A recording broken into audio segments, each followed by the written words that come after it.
Football is back for another week. Time to put on the cleats, boys. Hello, YouTube divers. This is Water Dive 122, and today I'm finally back with another NFL predictions video. This time I'm going to be looking at week 4 of the 2020 NFL season. Just before we get into predictions, the Titans-Steelers game will not be featured in this video since that game has been postponed due to COVID-19. But you will likely see that prediction list come week 7 when that game actually does take place. But for all the rest of the games, I've got them all. I've also got the score of last night's game between the Denver Broncos and the New York Jets. The Broncos won by a final of 37-28.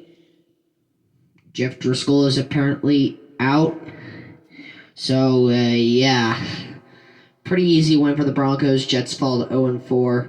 They're the worst team in football. Okay, what else can I say? The Broncos should be a playoff contender, but they have a very bad case of the injury bug. So, with all that being said, let's get right into the NFL predictions list that I have with me here today. So, I've already done this so far, and by the way, last week I went 12-3-1 in predictions, so now I believe I am 35-12-1 overall. Some games I got right, some I didn't, but that's okay. Now, with that being said, let's get right into the predictions. So, we're going to start off with the Saints-Lions game. I have New Orleans winning 33-17. Now, I know the Saints have been looking very rusty these past 2 weeks, week 2 and week 3 against the Raiders and Packers, but it just depends on if they have Michael Thomas back. I don't think he's going to be back today, but who knows? And I know the Lions are coming off of a very big win against the Cardinals last week, but who knows if the Lions can be playing like they have been, like they did last week against the Cardinals. If they play as well as they did last week against the Cardinals, then this prediction could totally be wrong. But for now, I've got New Orleans winning 33-17.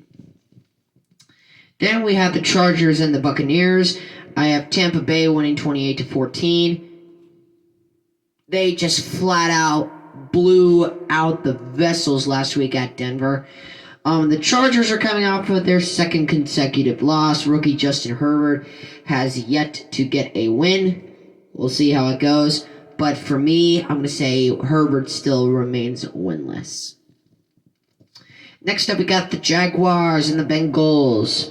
Gardner Minshew against Joe Burrow, who has yet to pick up his first win.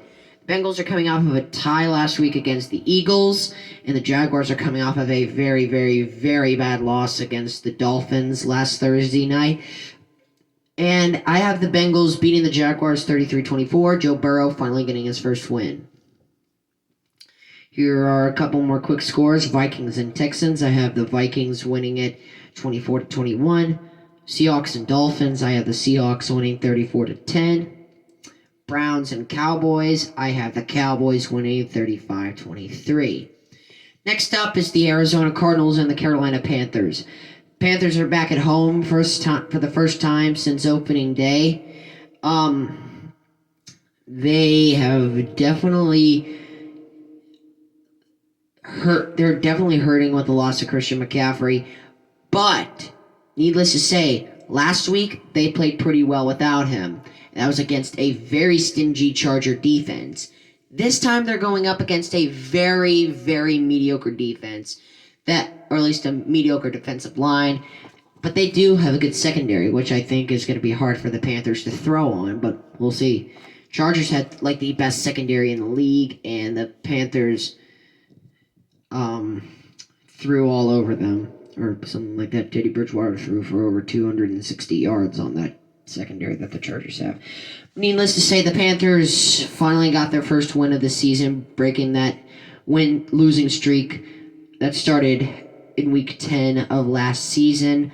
The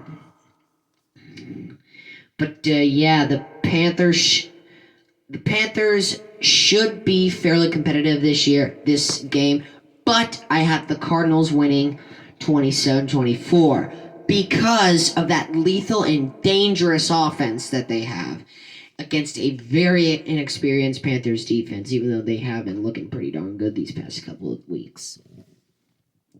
Next up, we got the Colts and Bears. I have Chicago winning 24-20. Bears remaining undefeated. They pulled off another miracle against the Falcons last week. The Bears haven't really looked like a good team so far. They're probably the worst 3-0 team in the league right now. But they're definitely one of the more clutch teams in the NFL.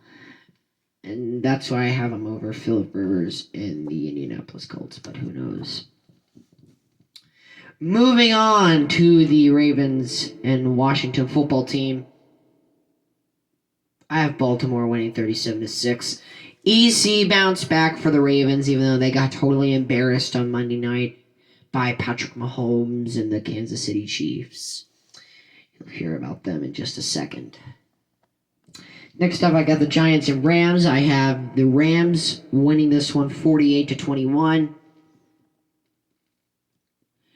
The loss for Saquon Barkley for the Giants, as I said last week, hurts a lot. It definitely hurt them last week against the 49ers, who were very banged up. I'll talk about them in just a second. But yeah, the Rams should really win this game, especially since they won their first two games in very convincing fashion, and they almost beat the Buffalo Bills last week.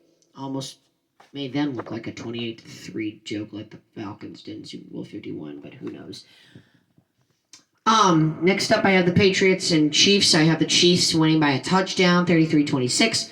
Patriots looking pretty darn good with Cam Newton. In that rushing game, that should be very, very dangerous. But then again, you saw what happened with Lamar Jackson last week. But there you go. I do feel like home field advantage should be an advantage point for the Kansas City Chiefs. That's why I have them winning this game. But I do think the Patriots should bring some competition to them, I think. And here's another quick score. I have the Bills beating the Raiders 35-27. Raiders lost horribly to the Patriots last year. No matter what the final score indicates, it was terrible. And then the Eagles and 49ers, I have the 49ers winning 27-17.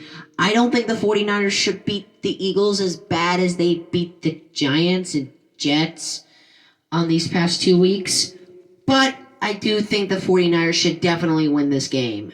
And I'm an Eagles fan, and I'm saying the 49ers should win the game. Partly because the Eagles have been playing downright terrible these past 3 weeks, especially Carson Wentz. When can Carson Wentz stop throwing 2 interceptions a game? He's thrown 7 in each of his first 3 seasons, or something like that, these past 3 seasons. And he's just not playing well this year. The offensive line, the usually dominant offensive line, is just downright atrocious, and our defense is just very, very mediocre. And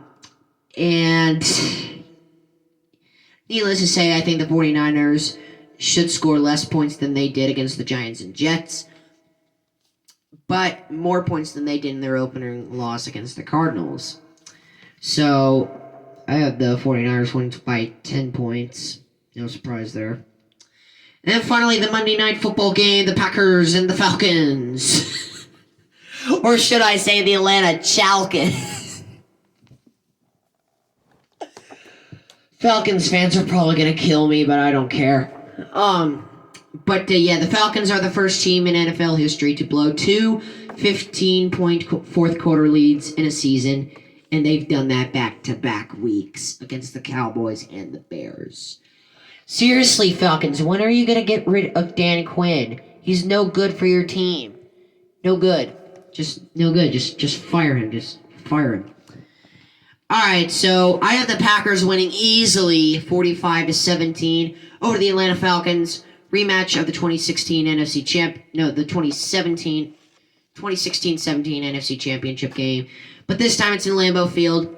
Packers get home field advantage, and plus they're coming off of a huge win last week against the Saints on the road. I've got Green Bay winning this one easily 45-17, scoring 40 points again. So, yeah, that's my NFL predictions for Week 4. The Titans-Steelers game is not on here. I'm sorry about that, but it's postponed because Titans got COVID. I don't know why any of the Vikings players didn't get COVID, but who knows. Alright, so thank you guys so much for watching.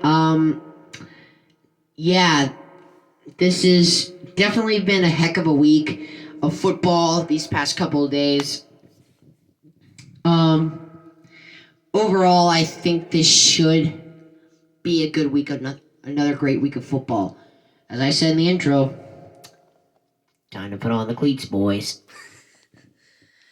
Alright, so that pretty much wraps up this video.